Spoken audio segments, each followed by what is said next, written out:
వి gold trusted gold buyers మీరు తాకట్టు పెట్టిన బంగారాన్ని విడిపించి ఈ రోజు ఉన్న మార్కెట్ ధరకు కొనబడును.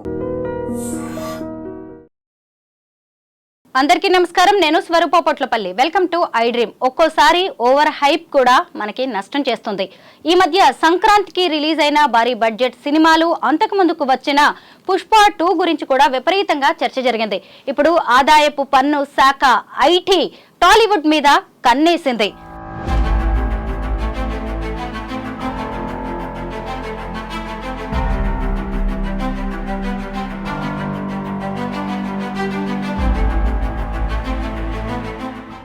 వరుసగా రెండో రోజు కూడా పలువురు నిర్మాతలు, ఫినాన్షియర్స్ ఇళ్ల మీద ఐటీ రైడ్స్ జరుగుతున్నాయి. ప్రస్తుతం నాతో పాటు mind set coach Deepti Janga గారు ఉన్నారు. ఆవిడతో మాట్లాడి ఈ కేసులకు సంబంధించి, ఈ వ్యవహారాలకు సంబంధించి అనేక అప్డేట్స్ తెలుసుకుందాం. మేడం నమస్తే. హాయ్ స్వరూప. నమస్తే. హాయ్. నరుడి దృష్టికి నల్లరాయి అయినా పగిలిపోతుంది అంటారు కదా. మనం చూస్తూనే ఉన్నాము గత 2 నెలలుగా. ముఖ్యంగా మన టాలీవుడ్ లో రిలీజ్ అయిన భారీ బడ్జెట్ సినిమాల గురించి విపరీతంగా చర్చ జరుగుతోంది. పుష్ప 2 రిలీజ్ కి ముందు నుంచే విపరీతంగా ప్రమోషన్స్ జరిగాయి. అలాగే సంక్రాంతికి వచ్చిన 3 భారీ బడ్జెట్ సినిమాల మీద కూడా ఫుల్ గా డిస్కషన్ నడిచింది. అసలు ఇప్పుడు చూస్తే మళ్ళీ ఐటీ రైడ్స్ జరుగుతున్నాయి. వరుసగా జరుగుతున్న ఈ పరిణామాల మీద మీ అభిప్రాయం ఏంటి? మీరు ఒక మాట అన్నారు, నాకు అది నా అటెన్షన్ని గ్రాప్ చేసింది. ఏంటంటే నరుడి దృష్టికి నల్లరాయైనా పగులుతుంది. 100% రైట్. అయితే మనం దేని మీద మన ఫోకస్ పెడుతున్నాము అనే దాన్ని బట్టి అది పెరుగుతుందండి. ఇప్పుడు మనకి ఏమైపోయిందంటే ఈ ఎంటర్టైన్మెంట్ ఇండస్ట్రీ చాలా ఇంట్రెస్టింగ్గా ఉంటుంది. అసలు ఒక మూవీ అంటే అది ఒక కేవలం మనకి ఒక ఎంటర్టైన్మెంటే కాకుండా చాలా విషయాల్లో మన ఫోకస్ పెంచేసుకుంటున్నాం. విపరీతంగా ఏం జరుగుతుంది, ఏం రిలీజ్ అవుతుంది, అందులో ఎంత బడ్జెట్ ఉంది, హీరో ఎలా రియాక్ట్ అయ్యాడు, హీరోయిన్ ఎక్కడికి వెళ్ళింది, ఎక్కడ ఉంటుంది, ప్రతి విషయాన్ని కూడా మనం డిస్కస్ చేస్తున్నాం. సో మన దృష్టి దీని మీద పెరిగింది అనేది 100% నిజం. సో దృష్టి పడినప్పుడు ఏమవుతుంది, ఏదైనా పెరుగుతుంది అని చెప్పుకున్నాం కదా ఇప్పటి వరకు. సో అలా దృష్టి మనం ఒక ఇండస్ట్రీ మీద లేదా ఒక భారీ బడ్జెట్ మూవీ మీద మనం దృష్టి పెట్టి మాట్లాడుతూ ఉన్నప్పుడు రకరకాల విషయాలు బయటకు వస్తూ ఉంటాయి. ఇప్పుడు ఈ మధ్యకాలంలో మీడియా ఫోకస్ దేని మీద ఉంది అనే దాన్ని బట్టి జనాలకి అవేర్నెస్ కూడా చాలా పెరుగుతుంది. కాదంటే ఈ అవేర్నెస్ విషయంలో తెలియాల్సిన దానికంటే తెలియకూడని విషయాలు తెలుస్తున్నాయి. అవసరం లేని విషయాలు మాట్లాడుకుంటున్నాము. ఎంతవరకు మనకి పనికొస్తుంది అనే ఒక నియంత్రణకి లేకుండా పోయింది స్వరూప. అది చాలా బాధపడాల్సిన విషయం. మనం ఇన్ఫర్మేషన్ ఏజ్ ఇప్పుడు ఉన్నది, మనం ఐస్ ఏజ్ అంటాం అన్నమాట. అంటే ఇన్ఫర్మేషన్, కమ్యూనికేషన్, ఎంటర్టైన్మెంట్, దీనికి విపరీతమైన ఫోకస్ పెరుగుతుంది. సో ఇన్ఫర్మేషన్ చాలా గ్యాదర్ చేసుకుంటున్నాం. ఎన్ని కోట్ల బడ్జెట్, అది జెన్యున్గా తీస్తున్నారా లేదా, మీరు అన్నట్టు ఐటీ రైడ్స్ విపరీతంగా పెరిగిపోవడానికి ఏంటంటే ఇంత బడ్జెట్ అనేసరికి అది జెన్యున్గా ఉందా, దానికి సంబంధించిన ఫైలింగ్ కరెక్ట్గా ఉందా, వీళ్ళకి ఇంత పొటెన్షియల్ ఉందా నిజంగా ఇది చేయడానికి. మనిషి మైండ్ చూడండి ఎలా పనిచేస్తుందో. ఒక మంచి విషయం జరుగుతుంది అనేటప్పుడు ముందులో ఒక సినిమా రిలీజ్ అవుతుందంటే హీరోని హైలైట్ చేయడము, లేకపోతే హీరోయిన్ని హైలైట్ చేయడము, వాళ్ళలో ఉన్న మంచి విషయాలు. అంటే వాళ్ళు మీరు చూస్తే సెలబ్రిటీస్ ఎక్కువగా దాన ధర్మాలు ఎక్కువ చేస్తుంటారు, ఇన్స్టిట్యూషన్స్ పెడతారు, మంచి మంచి విషయాల్ని వాళ్ళు ముందుకు తీసుకెళ్ళడానికి ట్రై చేస్తారు. సో దాన్ని ఇన్స్పిరేషన్గా తీసుకోవడము, వాళ్ళు డ్రెస్ చేసుకున్నట్టు డ్రెస్ చేసుకోవడము, వాళ్ళలాగా మాట్లాడడము, ఇలాంటి మంచి మంచి విషయాలు మాత్రం తీసుకునేవాళ్ళు. కానీ ఇప్పుడు బ్యాడ్ థింగ్స్ అంటే ఏవైతే మనకి పనికి రావో వాటి మీద ఇన్ఫర్మేషన్ అనేది పెరిగిపోయింది, ఫోకస్ అనేది కూడా ఖచ్చితంగా పెరిగింది. ఇంకొకటి, నరుడి దృష్టికి నల్లరాయి పగులుతుంది అని అంటే ఖచ్చితంగా వాళ్ళకి అంత పవర్ ఉంది అని అర్థం.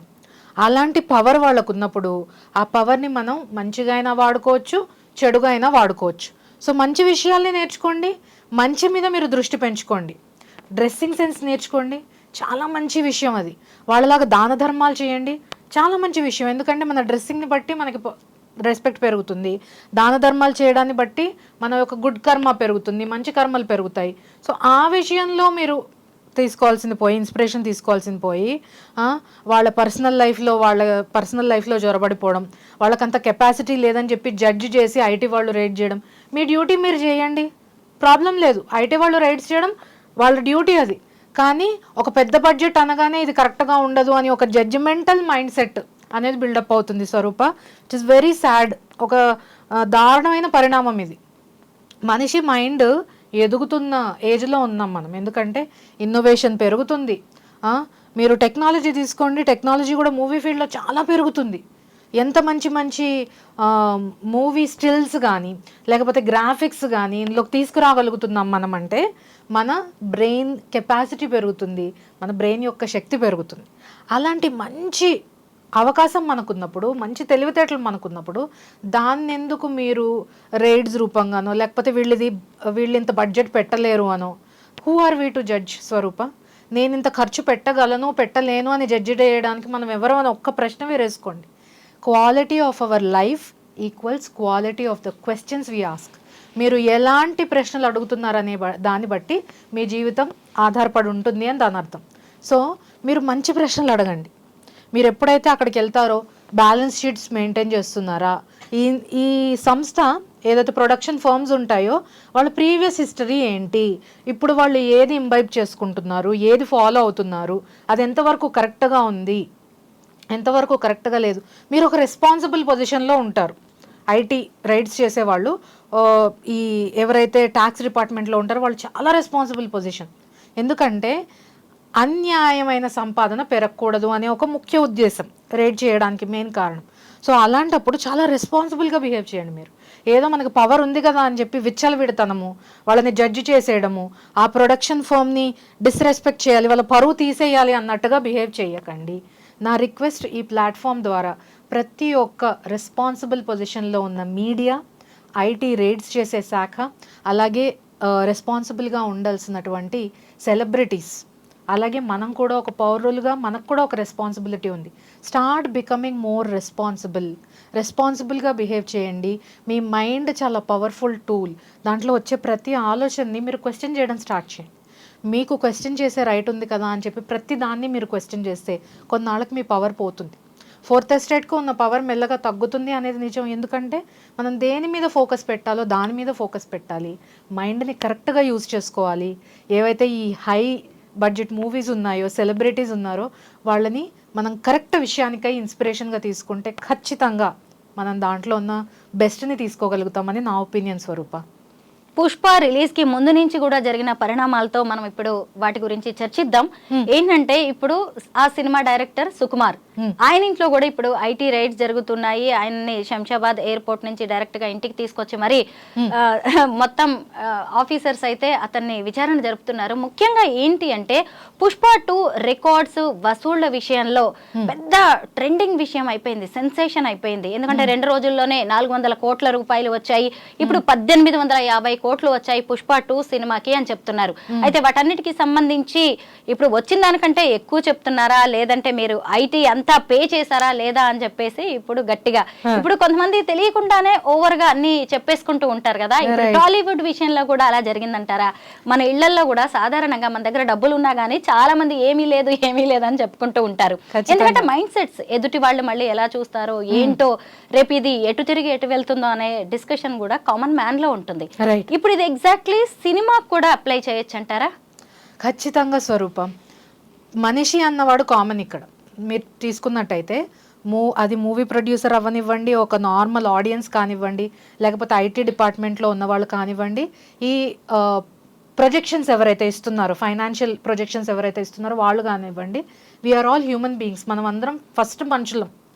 తర్వాత ఇంకొక ఇంపార్టెంట్ విషయం మీరు గమనించాల్సింది ఏంటంటే మన ఇంటలెక్చువల్ లెవెల్ అనేది ఒకటి ఉంటుంది. మన మెచ్యూరిటీ లెవెల్స్ యాజ్ అ మనిషిగా, యాజ్ అ రెస్పాన్సిబుల్ పొజిషన్లో ఉన్నవాళ్ళు కానివ్వండి, ఒక నార్మల్ ఆడియన్సే కానివ్వండి, మనందరికీ ఒక సర్టన్ పవర్ అనేది ఉంటుంది. మన పవర్ని, మన విచక్షణని మనము మన ఇష్టం వచ్చినట్టు వాడేస్తున్నాం. అది ఎక్కడ ఏది మాట్లాడాలి అనే విచక్షణ ఉన్నవాడు ఖచ్చితంగా తను రెస్పాన్సిబుల్గా మాట్లాడతాడు. కానీ నేను ఒక ప్రొజెక్షన్ చేశాను అనుకోండి, ఫర్ సపోజ్ నేనే 400 కోట్లు కలెక్ట్ చేసింది, అది నేను అటెన్షన్ గ్రాప్ చేయడానికి మాట్లాడుతున్నానా, లేకపోతే మూవీ నిజంగానే ఇంత మంచి అర్నింగ్ చేసింది అని నేను దాన్ని అప్రిషియేట్ చేస్తున్నానా, లేకపోతే నలుగురిలో అటెన్షన్ రావడం కోసమో, లేకపోతే నలుగురికి ఇది తెలియాలనే అవేర్నెస్ కోసం చేస్తున్నానా? మీరు చూడండి, ఇందులోనే ఎన్ని ఆస్పెక్ట్స్ ఉన్నాయో మనకి. మీరు ఏ ఇంటెన్షన్తో చేస్తున్నారనేది, అది న్యూస్ నిజం అవునా కాదా, ఫ్యాక్ట్ అవునా కాదా, ఒక ఫ్యాక్ట్ని మనం అటాచ్ చేసి చెప్తే అది ఒక న్యూస్ అవుతుంది.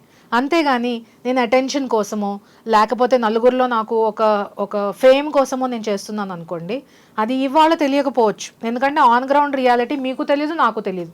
నిజంగా 400 crores కలెక్ట్ చేసిందా లెట్స్ గో సిట్ డౌన్, కూర్చొని ఏ థియేటర్ నుంచి ఏ ఏరియా నుంచి ఎన్ని క్రోర్స్ వచ్చాయి, టికెట్ ఏ ప్రైస్ ఉంది, ఆన్లైన్లో దీన్ని బిడ్డింగ్ జరుగుతున్నాయా, లేకపోతే డబుల్ ప్రైస్లో దీన్ని అమ్ముతున్నారా, అప్పుడు ఎలా జరుగుండొచ్చు అని ఒక ఒపీనియనో లేకపోతే ఇన్ఫర్మేషన్ నేను కలెక్ట్ చేయగలను. కానీ ఇది నిజము అని నాకు ఒక సర్వే జరిగితేనో, ఒక ఫ్యాక్ట్, కరెక్ట్గా ఫ్యాక్ట్ మీరు కలెక్ట్ చేయగలిగితేనో మాత్రమే తెలుస్తుంది. మరి అలాంటప్పుడు మనం అన్నెసెసరీ విషయాలకి ఇంపార్టెన్స్ ఇచ్చినట్టే కదండి. ఒక మూవీ మంచి కలెక్షన్ చేస్తుంది, అందులో మంచి విషయం ఉంది, ఎంటర్టైనింగ్గా ఉంది, దాని గురించి మాట్లాడండి.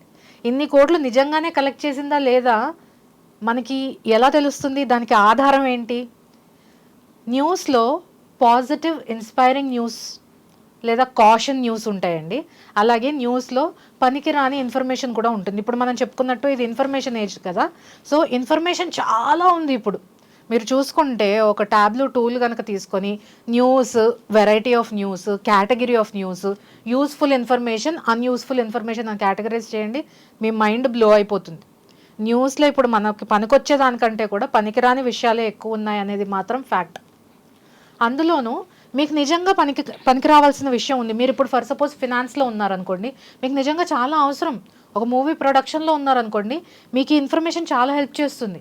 కానీ ఈ ఇన్ఫర్మేషన్ తప్పైందనుకోండి, మీ కెరియర్ దెబ్బతినొచ్చు. ఎందుకంటే ఇంత నేను ఇన్వెస్ట్ చేస్తే ఇంత నాకు లాభం వస్తుందన్నమాట అన్న ఒక క్యాలిక్యులేషన్లో మీరు వెళ్తారు.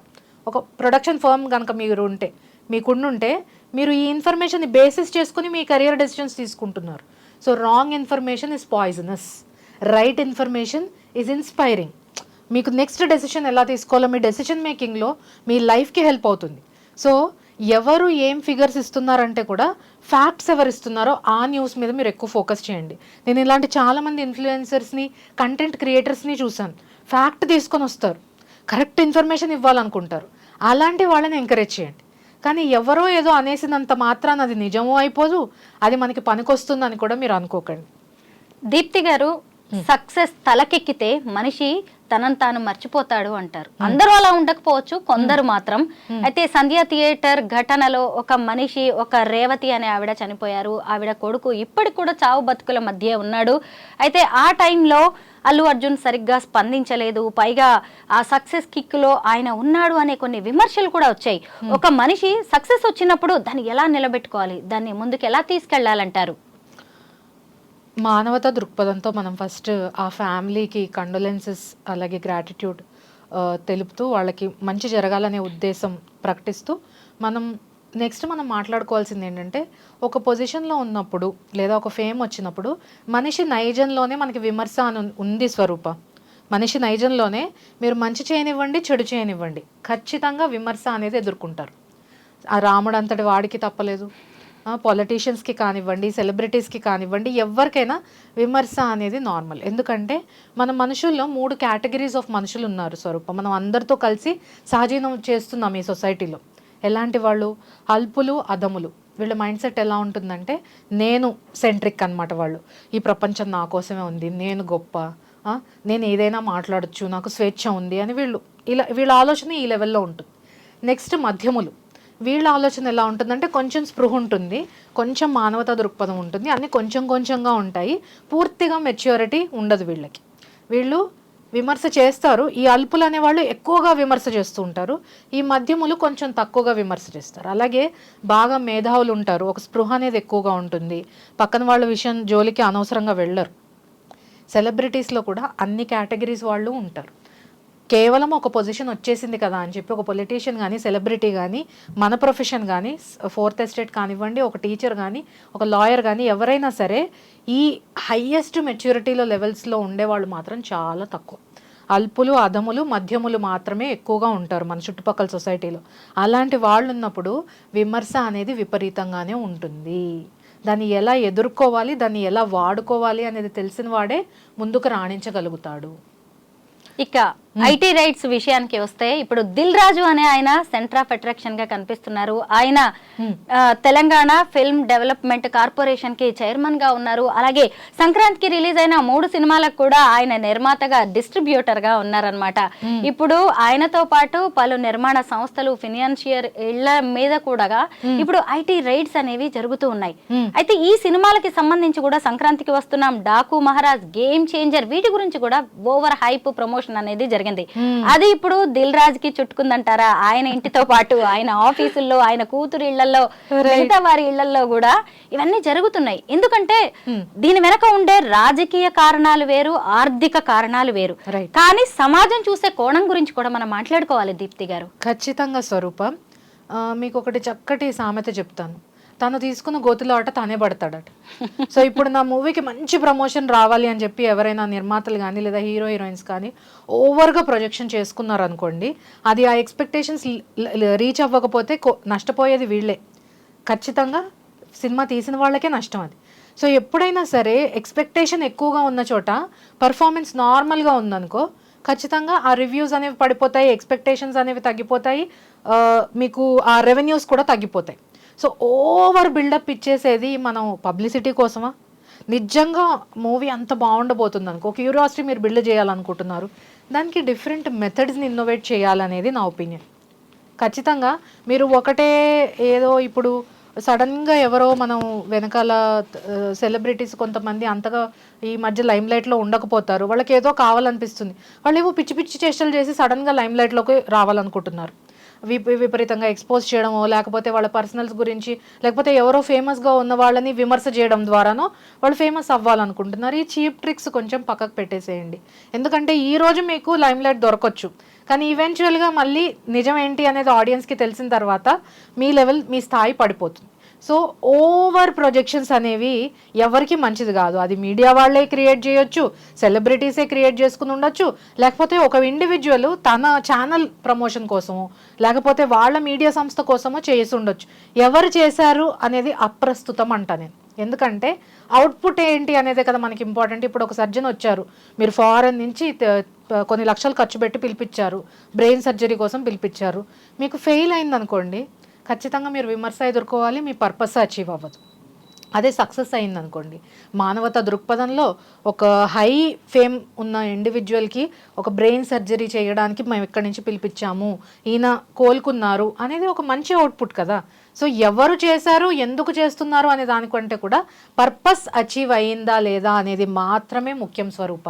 ఎవరైనా సరే ఒక పని ఎందుకు చేస్తాము, నాకు ఇప్పుడు దాహం వేస్తుంది, మంచినీళ్ళు తాగుతాను, ఎందుకు? ఆ దాహం తీరడానికే కదా. సో అలాగే ఎవరు ఏ పని చేసినా కూడా ఆ పర్పస్ అనేది అచీవ్ అయిందా, మీ మూవీకి ఫేమ్ వచ్చిందా. ఈ ప్రక్రియలో ఎవరు నష్టపోతున్నారంటే ఈ ప్రేక్షకుడే నష్టపోతున్నాడు. రకరకాల న్యూస్ మీద ఫోకస్ పెడుతున్నారు వాళ్ళు, అనవసరంగా వాటి మీద వీటి మీద గంటలు గంటలు వీడియోస్, పెద్ద పెద్ద వీడియోస్ చేస్తున్నారు.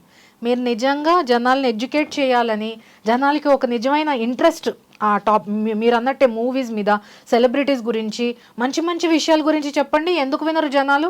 అలాంటి విషయాలు కూడా ఇంట్రెస్ట్ ఉన్న వాళ్ళు రేపు పొద్దున మంచి సెలబ్రిటీ అవ్వాలనుకునే వాళ్ళకి అవి మార్గదర్శకాలు కదా. సో అవి నేను వేస్ట్ అని చెప్పటం లేదు. నా ఉద్దేశంలో ఒక పర్పస్ అచీవ్ అయితేనే, ఒక మంచి అవుట్కమ్ వస్తేనే అది ఇంపార్టెంట్. అది ఎవరికైనా సరే ఒక మంచి అవుట్కమ్ లేనప్పుడు మీరు ఎంత హైప్ ఇచ్చినా, ఎన్ని వీడియోలు చేసినా, ఎంత రెస్పాన్సిబుల్గా ఉంటూ మీరు ఎంత మంచి ఇన్ఫర్మేషన్ అవతల వాళ్ళకి ఇచ్చారనేదే ముఖ్యం. తర్వాత మీరు చేసేవన్నీ కూడా అప్రస్తుతము, ఫ్రూట్ఫుల్ కాలేనటువంటి ఒక ప్రయత్నం మాట అది. సినీ ఇండస్ట్రీలో ఒక ఫెయిల్యూర్ని కానీ సక్సెస్ని కానీ కనిపెట్టడం, ముందే ఎక్స్పెక్ట్ చేయడం అనేది అంత ఈజీ కాదు. అయితే ఈ మధ్య కాలంలో ఈ కొన్ని సినిమాల విషయంలో జరిగిన ఓవర్ ప్రమోషన్ అనేది, అసలు సినిమా ఇండస్ట్రీ అంటే ఇంత గొప్పగా ఉంటుందా, మనం కూడా పెట్టుబడులు పెట్టేద్దాం, మనం కూడా ఇండస్ట్రీకి వెళ్దామని చాలామందికి సినిమా యాక్టింగ్ విషయంలో కావచ్చు, అలాగే ఇన్వెస్ట్ చేయడం విషయంలో కావచ్చు, డైరెక్షన్ విషయంలో లేనిపోని ఆశలు అయితే ఖచ్చితంగా పుట్టించారు. అలాగే కొంతమంది సినిమాల్లో పెట్టుబడులు పెట్టి ఈ సినిమాలు తీసి ఫెయిల్ అయిన వాళ్ళు కూడా ఉన్నారు. వాళ్ళల్లో కూడా లేనిపోని ఇన్ఫీరియారిటీ కాంప్లెక్స్ వచ్చేలా ఈ ఓవర్ హైప్ అనేది చేసిందని అనుకోవచ్చు అంటారా? మనం ఖచ్చితంగా మనం నీటి లోతు తెలియకుండా మనం అడుగు వేసాం అనుకోండి స్వరూప, మీకు నీటి లోతు తెలియదు కానీ ఎవరో అక్కడి నుంచి మాట్లాడుతున్నారు, అబ్బాయి ఇదేం పెద్ద లోతుగా లేదు, మనం ఇందులో నుంచి ఆరాంగా స్విమ్ చేసుకోవచ్చు అంట, కోట్లు కోట్లు ఎర్న్ చేసుకోవచ్చు అంట అని అక్కడ ఎవరో చెప్తున్నారు. కానీ వాళ్ళకి నిజంగా అలా చెప్పేటటువంటి అనుభవం ఉందా? అందుకనే ప్రతి ఇండస్ట్రీకి కూడా ఒక మెంటర్ అనే వాళ్ళు ఖచ్చితంగా ఉండాలి స్వరూప. ఆ మెంటర్ అనే గైడెన్స్ మీకు ఎప్పుడైతే ఉంటుందో మీరు మునిగిపోకుండా నీళ్ళల్లో తేలుకుంటూ మీ ప్రయాణాన్ని సజావుగా చేసుకోగలుగుతారు. అలా కాకుండా ఎవరు పడితే వాళ్ళు మాట్లాడడం ద్వారా ఈ అమాయకుడు అనేవాడు, సరైన ఇన్ఫర్మేషన్ జ్ఞానం లేని వాళ్ళు నష్టపోతున్నారు. మనం ఎంతమందిని చూడట్లేదు, ఆస్తులు అమ్ముకొని నేను సినిమా తీస్తానని చెప్పి దాని తర్వాత మళ్ళీ ఏం చేయాలో తెలియక ఆత్మహత్యలు చేసుకునే వాళ్ళు ఉన్నారు. అలాగే సెలబ్రిటీ అవ్వాలని చెప్పి ఈ రోజుకి వాళ్ళ పర్సనల్ టైంని, మనీని, ఎనర్జీని స్పెండ్ చేసి నష్టపోయిన వాళ్ళు, మోసపోయిన వాళ్ళు, రోడ్డు మీదకి వచ్చిన వాళ్ళు సంఘటనలు మేము ఇప్పుడే ఒక 10 minutes బ్యాక్ దీని గురించి డిస్కషన్ కూడా చేసుకున్నాము. ఒక అంట్లు కడుక్కునే అమ్మాయిని బాగా పాడుతుందని చెప్పి ఫేమస్ చేస్తామని చెప్పి వీడియోస్ తనవి క్రియేట్ చేయడము, మళ్ళీ దాని తర్వాత ఆ అమ్మాయికి ఏ అవకాశాన్ని అందిపుచ్చుకోవాలో, ఎవరితో ఎలా ఉండాలో ఐడియా లేదు. ఎలా ఎదుగుతుంది? కంప్లీట్గా మునిగిపోయి వాళ్ళ హస్బెండ్ బెడ్ రిడన్ అయిపోతే ఆ అమ్మాయి జీవితం ఇప్పుడు నాశనం అయిపోయింది. సో ఎవరి ఆశకో, ఎవరి ప్రలోభానికో మీరు గనక ప్రే కాకూడదంటే, మీరు గనక టార్గెట్ అవ్వకూడదు అనుకుంటే ఆ విషయం గురించి పూర్తి అవగాహన ఉన్న వ్యక్తుల దగ్గరికి వెళ్ళండి. కంప్లీట్ ఇన్ఫర్మేషన్ గ్యాదర్ చేసుకోండి, రీసెర్చ్ చేసి. కానీ మనం పిల్లలకు ఒక స్కూల్లో వేయాలంటేనే ఎంత రీసెర్చ్ చేస్తున్నాం ఇవాళ. అలాంటిది మీ జీవితము, మీ సంపాదన మీద, మీ కెరియర్ మీద డిపెండ్ అయినప్పుడు మీరు ఎవరి మాటను పట్టుకొని ఆ రంగుల ప్రపంచంలోకి, ఆ డబ్బుల ఆశకో, లేకపోతే ఇంత పేరు నాకు వస్తుందన్న ప్రలోభానికి గురి కాకండి. ఆలోచించి ఎవరైతే ఎక్స్పర్ట్స్ ఉన్నారో వాళ్ళని కన్సల్ట్ అవ్వండి. మీకు చాలామంది ఈ ఇండస్ట్రీలో ఉన్న వాళ్ళు గైడెన్స్ ఇస్తూ ఉంటారు. అలాగే సక్సెస్ అయిన వాళ్ళు ఎన్నో సక్సెస్ మంత్రాస్ చెప్తూ ఉంటారు. అలాగా మీరు సేఫ్గా ఉంటూనే, మీరు ఒక వ్యాపారాన్నో, ఒక ప్రొఫెషన్లో ఎందులో అయితే ఉన్నారో అందులో ఇన్కమ్ ఆల్రెడీ సంపాదిస్తూనే దీని గురించి ముందు ఇన్ఫర్మేషన్ అనేది కలెక్ట్ చేసుకోండి, రీసెర్చ్ చేసుకోండి. చక్కగా అన్ని విషయాలు కనుక్కొని, అవును ఇది నిర్ధారంగా నేను ఇంత ఇక్కడ పెడితే నాకు ఇంత ప్రాఫిట్ వస్తుంది, లేకపోతే ప్రాఫిట్ మీదే బేస్ చేసుకోకుండా ఒకవేళ నేను నష్టపోయినా సేఫ్గా ఉన్నానా. మీరు బిజినెస్ చేస్తున్నప్పుడు ఎగ్జిట్ ప్లాన్ అనేది ఖచ్చితంగా ఉండాలి. అది లేకుండా మీరు వ్యాపారంలోకి ఎంటర్ అవుతే ఖచ్చితంగా నిండా మునుగుతారు. ఎందుకంటే ఈ 10 కోట్లు నేను నష్టపోతే నేను మరీ బౌన్స్ బ్యాక్ అవ్వగలనా, నాకు సహాయం చేసే వాళ్ళు ఉన్నారా, నాకు వేరే ఏమన్నా వ్యాపారాలు ఉన్నాయా, అన్ని బేరీజు వేసుకుని మాత్రమే నిర్ణయం తీసుకోవాలి. గుడ్డిగా నేను దూకేశాను, ఆ భగవంతుడు రక్షిస్తాడు, ఫలానా వాళ్ళు అది చెప్పారు, వీళ్ళు ఇట్లాంటి వీడియోలు చేశారు, నేను నష్టపోయాను అని మీరు తర్వాత ఎంత ఏడ్చినా కూడా లాభం ఉండదు. ఇన్ఫర్మేషన్ కంప్లీట్గా తెలుసుకోండి, ఒక మెంటర్ని పెట్టుకోండి. వాళ్ళు ఆల్రెడీ సక్సెస్ఫుల్ అయితే మీకు దారి చూపించగలరన్న నమ్మకం కలిగినప్పుడు కంప్లీట్గా రీసెర్చ్ చేసుకోండి. వాళ్ళు ఇన్ఫర్మేషన్ ఇచ్చారనో, వీళ్ళు వీడియో చేశారనో మీరు మీ జీవితాన్ని నాశనం చేసుకోకండి. Thank you so much Deepti గారు. వెల్కమ్ అండి.